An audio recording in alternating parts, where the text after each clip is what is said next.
ശബരിമല സ്വർണ്ണക്കൊള്ള കേസിൽ തിരുവാഭരണം മുൻ commissioner KS Baiju, smart creation CEO Pankaj Bhandari, jewellery ഉടമ ഗോവർദ്ധനൻ, മുൻ അഡ്മിനിസ്ട്രേറ്റീവ് ഓഫീസർ ശ്രീകുമാർ എന്നിവരെ 14 ദിവസത്തേക്ക് കൂടി റിമാൻഡ് ചെയ്തു.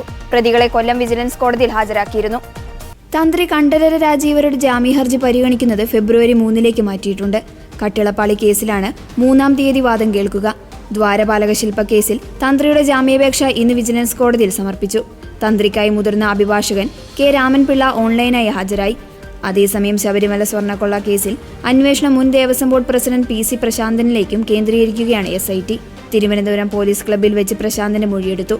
സാമ്പത്തിക ഇടപാടുകളുടെ രേഖകൾ, യാത്രാവിവരങ്ങൾ തുടങ്ങിയവ ഹാജരാക്കാൻ ആവശ്യപ്പെട്ടിട്ടുണ്ട്. എന്നാൽ കേസിൽ താൻ നേതൃത്വം നൽകിയിരുന്ന ബോർഡിനെയും ഉദ്യോഗസ്ഥരെയും കൊടുക്കാൻ ബോധപൂർവമായ നീക്കം നടക്കുന്നുവെന്നായിരുന്നു ദിവസങ്ങൾക്ക് മുൻപ് PS പ്രശാന്ത് ആരോപിച്ചത്. തന്റെ ഭരണകാലത്ത് സ്വർണ്ണപ്പാളികൾ ഉണ്ണികൃഷ്ണൻ പോറ്റിയുടെ കൈവശം കൊടുത്തയച്ചിട്ടില്ല എന്നും ഉദ്യോഗസ്ഥരെ അകമ്പടിയോടെയാണ് ചെന്നൈയിലേക്ക് കൊണ്ടുപോയതെന്നും പ്രശാന്ത് പറഞ്ഞിരുന്നു.